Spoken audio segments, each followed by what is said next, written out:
That bull gone crazy. He's tearing Mr. Tony apart.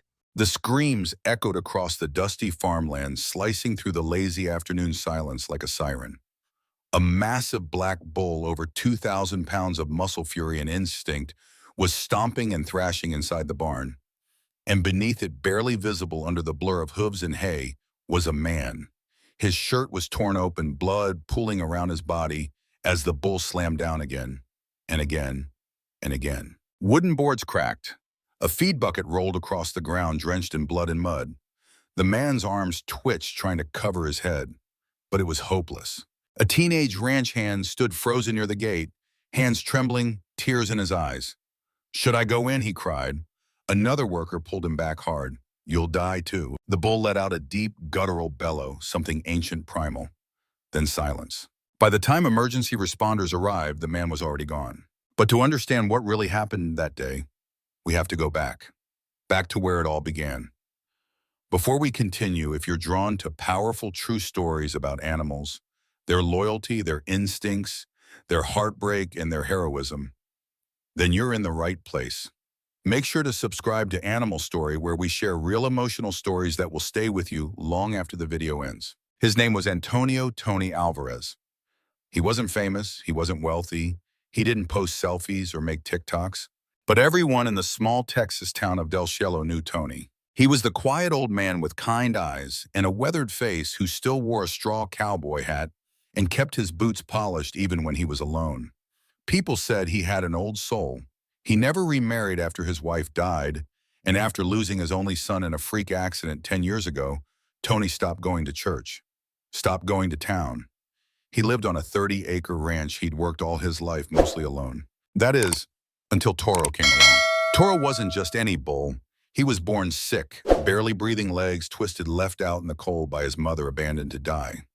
Tony found him in the back pasture one stormy night, wrapped him in blankets, fed him with a baby bottle, and slept beside him in the barn for 3 straight nights. The old man and the dying calf made it through the storm together, and from that moment on, they were family. Tony never treated Toro like livestock. He didn't tag him, didn't sell him, didn't send him to market. He built him a special pen near the house, let him wander freely on the property, and even talked to him every morning like he was another person at the breakfast table. "Morning, boy," he'd say, pouring feed. "Dream anything good last night?" Neighbors joked about it. "You sure that's a bull and not your roommate, Tony?" But Tony didn't care. He called Toro my boy. And when Toro grew to nearly 2,500 pounds, towering over most full-grown cattle, Tony still walked beside him like he was a house pet. People from all over came to see them. A local news story ran a piece titled "The Bull and the Widower" that got shared thousands of times on Facebook. There was even a short video of Toro nuzzling Tony's shoulder while he read a book aloud in a rocking chair. "Most bulls will gut you if you so much as sneeze near him," said one neighbor. "But not this one. It's like he knows Tony saved him." They weren't just close, they were inseparable. For nearly 8 years, they lived in peace, side by side, day after day. But then something started to change. Not suddenly, not all at once, just small things. Tiny ripples. A snort that seemed a little deeper. Eyes that stayed locked a little too long. A thump against the gate harder than usual. People warned Tony he's not a calf anymore. That's a bull, and bulls don't think like we do. But Tony always smiled, always said the same thing. "He's family. He'd never hurt me." And he believed that with all his heart. Even on the day Toro killed him, everyone in Del Cielo, Texas had a Tony Alvarez story. Some remembered him fixing fences for free after a storm, even when his own barn roof was still flapping in the wind. Others recalled how he once drove a neighbor's sick dog 2 hours to the nearest vet, sat in the waiting room all night, and didn't ask for a thing in return. Tony was that kind of man. He didn't say much, but when he did, it stuck. Soft voice, slow pace. That quiet, heavy way of speaking only men who've buried their wives seem to carry. Born and raised in the hill country, Tony never left Texas. He inherited the ranch from his father and had always lived off the land, raising cattle, tending crops, fixing his own machinery. No nonsense, no shortcuts, just hard work day in and day out. His wife Martha had died of breast cancer 15 years earlier, and his son Lucas was killed in a motorcycle crash not long after returning from the Army. Tony never spoke much about either, but his eyes did. After that, he just kind of faded. Stopped hosting barbecues, Stopped showing up at the feed store except when he had to. Folks would wave at him from across the road, and he'd nod once, tip his hat, then go on about his business. But something changed the day he found that calf. It was during a storm in early spring. Tony had gone out to check the back pasture when he heard a faint sound like whining or coughing coming from the edge of the creek. What he found was heartbreaking, a tiny black calf, barely alive, shivering in the mud bones, visible through its skin, one leg twisted at an odd angle. Its mother had rejected it, left it to die. Most ranchers would have ended it quick. That's just how it is in the cattle business. A weak calf is a loss. You move on. But not Tony. He wrapped the calf in an old quilt, carried it into the barn in his arms like a baby, and stayed by its side the whole night. Heating lamps, warm bottles, a radio playing old country tunes softly in the corner. He named the calf Toro, Spanish for bull. It was simple, but it fit. The name stuck just like the bond they forged that night. And it wasn't just survival, it was transformation. Tony had something to care for again, something to pour his love into, something that didn't pity him or ask questions or try to fix his grief. He doesn't talk, Tony once told a neighbor, but he listens better than most people I've met. They were together constantly. When Toro was too big to fit in the barn, Tony built him a covered shelter right outside his back porch. When he walked, Toro followed. When he sat on the porch swing, Toro would lay near his feet. People joked that Toro was just a big dog with horns. But to Tony, Toro was family. He wasn't just raising an animal, he was filling the hole left behind by his son. The structure, the routine, the unconditional love, it brought Tony back from the edge. Made him smile again, even if only in private. "He's not my pet," Tony once told a local news reporter. "He's my boy." There were moments when folks questioned his judgment, like when Tony refused to install a proper steel gate, or when he let Toro roam too close to the main house. But they also saw the tenderness. The way Toro leaned into Tony's hand when he scratched his thick neck. The way he stayed perfectly still when Tony whispered in his ear. 8 years passed like that. And if you'd asked anyone in town, they'd have told you that bull would die for him. But no one thought to ask the more important question. Would it kill for him? Or worse, could it kill him? For a lot of folks in Del Cielo, Toro, the bull, had become more than just a local curiosity. He was something of a legend. It wasn't every day you saw a full-grown, 2,500-pound black bull following an old man like a loyal dog. Tourists passing through would pull over just to snap photos. Kids at the elementary school called Tony the Bull Whisperer. Even the sheriff once joked, "That bull's got better manners than half the people in this county." But to Tony Alvarez, it wasn't about attention. He didn't care about going viral or proving anything. For him, Toro wasn't a project or a trophy, he was family, plain and simple. Every morning, Tony brewed his coffee, toasted his bread, and stepped outside with an apple in one hand and a folded-up newspaper in the other. Toro would already be waiting by the fence, snorting softly, swishing his thick tail. "Mornin', son," Tony would say, rubbing behind the bull's ears like he used to do with his old hound dog Boomer. "Dream anything strange last night?" Sometimes Toro would nudge his big square head into Tony's chest as if answering. Neighbors would see them sitting together for hours, Tony on a lawn chair. Toro lying beside him like a mountain of muscle and calm. No leash, no rope, just trust. People couldn't believe how gentle the animal was. Tony never carried a stick, never shouted, never even used a cattle prod. He didn't need to. It was like Toro understood him, not just his words, but something deeper. His soul, maybe. One woman who ran the feed store said it best. That bull ain't just an animal to him, it's a second chance. And maybe that's exactly what it was. Tony had lost everything, his wife, his son, his joy. And then came this helpless creature that needed love, patience, and protection.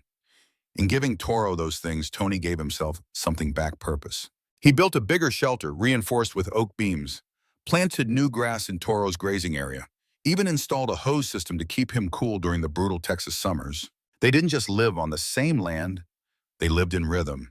They ate together, walked together, rested together. It wasn't strange to see Tony asleep in the shade of the barn with Toro lying just a few feet away like a silent sentinel. During one particularly bad thunderstorm, when a tree came down and knocked the power out, Toro pushed through the gate and stood by the back door until Tony came out to check on him. It was pitch dark and pouring rain, but the two of them stood there shoulder to shoulder as if to say, "We're okay as long as we're together." The story made the rounds on social media after someone snapped a photo. It even ended up on a feel-good segment on the local news. Unlikely friendship rancher and bull weather every storm together. Tony never liked the spotlight, but when asked by the reporter what made their bond so strong, he just shrugged. He listens. He's never let me down. For years, nothing changed, not even once. While other bulls were sold off or separated for breeding, Toro stayed. Tony wouldn't hear of letting him go. He'd laugh when people asked if he was worried about having such a huge, powerful animal so close all the time. I've been around bulls my whole life, he'd say. They ain't pets, but he ain't just a bull either. To Tony, Toro wasn't a threat. He was the only family he had left. And to everyone watching from the outside, it was hard not to believe in the magic of it all. A lonely man, a once doomed animal, and a connection that looked like something out of a children's book. But behind every fairy tale, there's a truth we try not to see. And this one, it was growing, quietly, in the weight of those horns, in the dark glint behind Toro's eyes, in instincts that no amount of love could ever fully erase. At first, no one thought much of it. Toro had always been calm, predictable, even gentle. Sure, he weighed as much as a pickup truck and had horns like steel crowbars, but he'd never so much as knocked over a bucket by accident. Until one day, he did. Tony had walked into the barn, same as always, carrying a sack of feed. Toro usually came trotting up, slow-tail, swishing, head lowered in a greeting. But that day, he didn't. Instead, the bull stood dead still in the back of the stall, his head, high ears twitching. His breathing was sharp, fast, his eyes locked on Tony in a way that felt different, locked on my own. Tony paused, confused. "You all right, boy?" Then, without warning, Toro let out a low, bone-deep snort and charged the wooden gate. The crash echoed like a shotgun. Dust flew, boards cracked. Tony didn't flinch. He just stood there, hands steady, watching his boy huff and stomp. Then slowly he whispered, "Easy now. You're okay. It's just me." Toro stopped, not because he was calm, but because Tony was. Later that evening, Tony mentioned it to his neighbor, Diego. "You ever seen him act like that?" before he asked, pouring coffee into 2 tin mugs. Diego frowned. "Could be age, hormones. Bulls get mean when they hit maturity, especially if they ain't got no herd to keep them in check." Tony shook his head. "He's just restless." Diego didn't argue, but his face said otherwise. That wasn't the only time it happened. A week later, Toro slammed his horns into the steel trough so hard it dented the edge. Another time, he reared up on his hind legs and spun around when Tony tried to brush his flank. There were no wounds, no sickness, just aggression. Silent, building, unpredictable. Tony kept making excuses. He's spooked by the storm. He doesn't like that new hay. He misses the old radio station. I think the music calms him down. But folks in town started noticing. Diego stopped letting his kids come by the ranch. The vet suggested putting up reinforced fencing and limiting direct contact. "Tony," she said, "I know you love him, but he's a bull, and bulls don't care about love when something inside them snaps." Tony didn't get angry. He didn't argue. He just smiled sadly and replied, "I raised him since he was a calf. He knows me. He won't hurt me." But deep down, maybe he knew. Maybe he saw it too, the way Toro's eyes lingered a second too long. The way his breathing changed when Tony entered the barn. The way his muscles tensed before every meal, like he was waiting for something. Still, he couldn't walk away. That bull had been there when no one else was. In the long, hollow nights after Lucas died. During the years when holidays came and went with no family to share them. When Tony spoke to him, it wasn't just habit, it was hope. So he stayed the course. No chains, no muzzle, no fear. "He's not a threat," Tony told the sheriff one day. "He's my boy." But even Tony's hands had begun to shake a little when he poured the feed. Even his boots stepped a little slower around the pen. Even his voice had a hint of hesitation, so faint most folks wouldn't notice. But Toro did. Animals can smell doubt, and bulls, they can feel it. One night, as Tony sat outside watching the stars, Toro paced behind the fence, walking in slow, deliberate circles. His breath fogged in the cold air. His eyes didn't blink, just stared. Tony watched for a while, then whispered, "You're still in there. I know you are." But some part of him buried deep beneath the memories and the love was already preparing for the day. That voice wouldn't reach him anymore. It was a Sunday just like any other. The morning sun filtered through the dusty clouds, and the only sounds on the ranch were birds, the soft creak of wind against the porch, and the faint clatter of hooves in the distance. Tony Alvarez had just finished his breakfast. Eggs, toast, black coffee, same as always. He put on his hat, grabbed a half-empty feed sack, and headed out toward Toro's pen. A neighbor's son, Cody, was visiting that day, helping clean out stalls for some extra cash. Tony waved at him from across the pasture. "Go check the well after you're done with the hay, will you?" "Sure thing, Mr. Tony." It was quiet, peaceful, routine. That's what made what happened next so hard to believe. Tony stepped into the enclosure like he'd done 1,000 times. No fear, no hesitation. Toro was standing near the far fence, unusually still. His head was low, almost motionless, and his breath came in short bursts, fogging in the morning air. "Morning, boy," Tony said, gently shaking the bag. "I brought your favorite." Toro didn't move. Tony took a few more steps forward, kneeling slightly as he poured feed into the trough. And that's when it happened. With terrifying speed, Toro lunged forward, horns down, legs driving forward like pistons. His entire body moved as one massive weapon. The first hit knocked Tony off his feet. The second sent him crashing into the side of the pen. Wood splintered. Blood sprayed across the trough. He screamed, but it was choked off by the impact. Cody heard it from the barn. At first, he thought something had fallen. Then he heard it again, a scream so raw, so human, it didn't even sound like Tony. He ran toward the noise. By the time he reached the gate, the scene in front of him was pure chaos. Toro, once the gentle giant, was stomping and goring the only man who had ever loved him. Blood stained his hooves. Tony's hat lay crushed in the mud. He was still breathing, barely one arm raised in a weak attempt to shield his face. Cody screamed, "No, get back!" But he couldn't get in. The gate was jammed, the latch bent from the impact. He tried pulling it, shaking it, screaming for help, but it was no use. Inside the pen, Toro reared up and slammed down again. Once, twice. Bones snapped. The sound was sickening. Tony's body finally went still. And yet even then, Toro didn't stop. He huffed, snorted, circled the broken body, breathing like a furnace. Then just as suddenly as it began, he walked to the far corner and stood chest heaving, staring into the dirt. When first responders arrived 12 minutes later, Tony was already gone. No one spoke much at the scene. Cody was still sobbing by the fence, hands bloodied from trying to climb over. One deputy tried to get close to Toro, but the animal let out a warning bellow that made everyone freeze. The call came through quickly. The order was clear. "Put him down!" One clean shot between the eyes. The bull collapsed with a heavy thud just yards from the man who raised him. The news spread through town like wildfire. Tony Alvarez killed by his own bull. Gentleman rancher dies in freak attack. Tragedy at Del Cielo Ranch. People were stunned. No one wanted to believe it. Some were angry, others were heartbroken. A few just shook their heads and said what everyone else was thinking. He loved that animal like a son. But bulls don't love like we do. The funeral was small. A few neighbors. Diego, the sheriff. A faded photo of Tony with his arm around Toro's neck sat beside the closed casket. There was no mention of what had happened in the eulogy, just memories of a quiet, good man who gave everything he had to the land, and to a creature who in the end didn't understand what any of it meant. The ranch stood quiet in the weeks after Tony's death. The wind still moved through the tall grass. The old rocking chair on the porch creaked when the breeze got strong enough. But something was missing. Something people around Del Cielo had come to take for granted. No soft snorts in the morning. No slow walks to the fence line. No Tony. No Toro. Just silence. Neighbors dropped off casseroles and home-baked pies, unsure who they were cooking for.